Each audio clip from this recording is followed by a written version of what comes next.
Allez, on plonge directement dans le vif du sujet. Aujourd'hui, on va décortiquer un dossier vraiment fascinant, une présentation qui retrace plus de 700 ans d'une résilience absolue. On va relier d'anciens codes génétiques à de la géophysique quantique ultramoderne.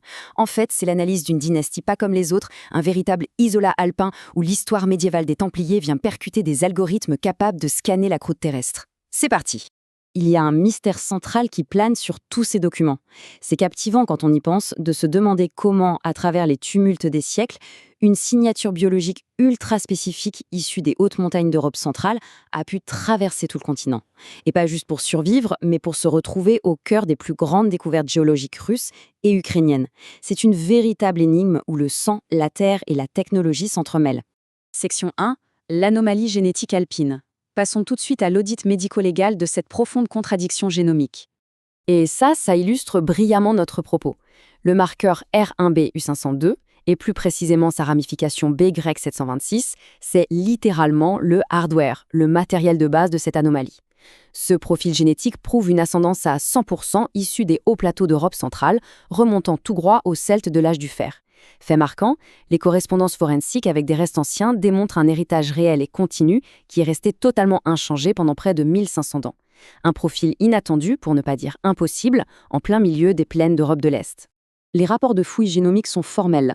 On a ici affaire à un individu parfaitement intégré culturellement dans le monde slave-oriental, portant un nom de famille éminemment russe, mais possédant un châssis génétique occidental totalement inassimilé. Les données montrent une absence absolue des marqueurs stépiques ou slaves habituels dans cette région. En bref, c'est une archive atlantique et alpine restée intacte, un véritable coffre-fort biologique en plein cœur de l'Eurasie. Section 2. L'exode oriental des Templiers. Laissons la génétique moderne un instant, pour nous pencher sur un mystère historique vieux de 700 ans. L'histoire met en lumière une théorie super intéressante concernant la fuite de l'ordre du Temple vers la Sibérie. En 1307, sous la pression de l'Inquisition, une flotte entière de 18 galères et près de 18 000 chevaliers disparaît mystérieusement de La Rochelle. Les sources décrivent alors une migration stratégique à travers la Pologne pour fuir les bulles papales, traversant les terres de l'ordre teutonique pour finalement atteindre les lointains territoires de la Tartarie. En regardant cette carte, on voit bien la trajectoire migratoire potentielle traversant l'Europe centrale jusqu'aux confins sibériens. C'est exactement là que l'histoire et la géographie se croisent de manière spectaculaire. Ça offre un vecteur totalement plausible pour expliquer le transfert et surtout la préservation de ce code génétique alpin vers les immensités de l'Est.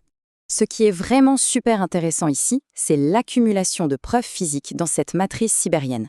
Des géologues ont carrément découvert dans l'Ural des fragments de codes de mailles européennes et des fondations gravées de croix pâtées, et ce, bien avant la conquête officielle de la région. Le folklore local en parle même, mentionnant des hommes en fer avec des croix rouges. C'est fou quand on y pense. Section 3. Une aristocratie du savoir et de la lithosphère. Voyons comment cet ancien héritage s'est transformé en un instinct moderne pour découvrir les ressources de la Terre. On voit ici l'émergence d'une véritable élite technocratique. Pendant plus d'un siècle, ces bâtisseurs et savants ont été honorés par les plus hautes institutions d'État, de l'Université d'État de Moscou à l'Académie russe des sciences naturelles. C'est la reconnaissance officielle d'une lignée, un vecteur de spécialistes alpins capables de maîtriser les profondeurs de la Terre comme personne d'autre. C'est littéralement une transmission de témoins scientifiques de père en fils. Nikolai gérait les mines de l'Ural. Son fils Alexandre a découvert l'immense bassin de la Petchora. Puis son petit-fils, Georgi, a trouvé le pétrole 12,5. Aujourd'hui, on arrive à la 4e génération avec Vadim Tchernov, qui, avec ses algorithmes géophysiques RALPH 1 et RSIP, repousse toutes les limites. Une continuité assez incroyable. Pour mettre ces données en perspective, analysons ce petit 5,4% du marqueur Krasnoborsky. Ce chiffre précis agit comme une vraie balise biologique. Il valide scientifiquement l'implantation historique de la famille sur cette fameuse route migratoire sibérienne dont on parlait. L'instinct pour débusquer les ressources suit géographiquement, de façon troublante, le chemin tracé par les ancêtres. Section 4. Le lien maternel protecteur. Comment ce bouclier biologique a-t-il pu tenir le coup à travers les siècles sans se diluer ? Le dossier met en évidence la branche maternelle très rare H1J2A, intimement liée aux Carpates et aux Alpes.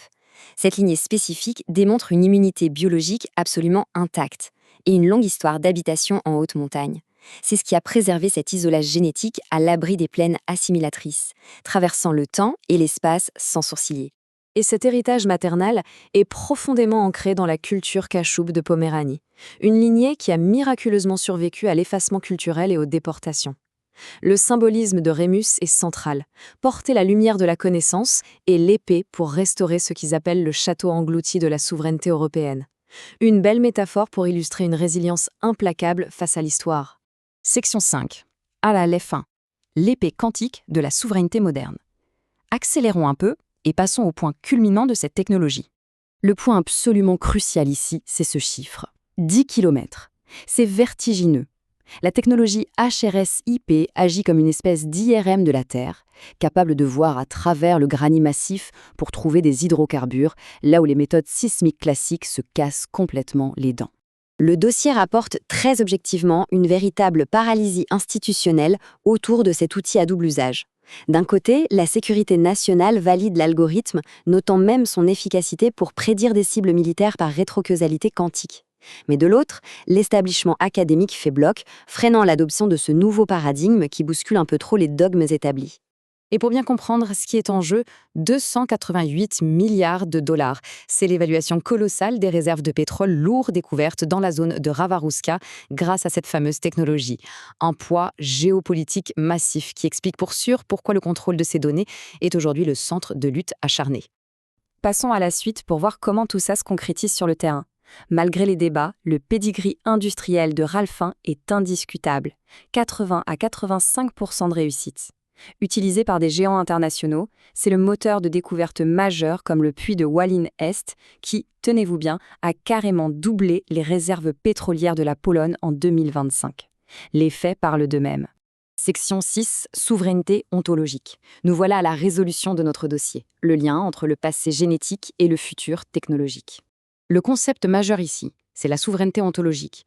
Dans un monde de monopole de données, posséder un oracle quantique indépendant pour vérifier les ressources naturelles libère les nations du contrôle algorithmique étranger. C'est tout bonnement la capacité inestimable de lire la réalité physique sans aucun filtre dicté par l'extérieur. Les montagnes sont plus hautes que les drapeaux.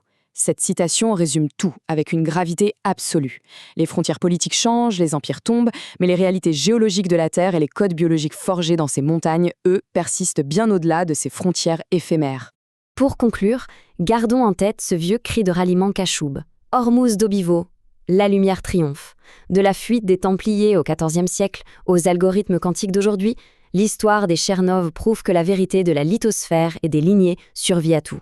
Ce patrimoine de très haut rang explique aussi l'intense bataille géopolitique actuelle, et même l'état de détention actuel de l'inventeur. Alors, si la géologie survit aux empires, qui détient vraiment les clés de l'avenir de l'Eurasie ? La question reste grande ouverte. Merci d'avoir suivi ce dossier jusqu'au bout, on se retrouve très vite pour une nouvelle analyse.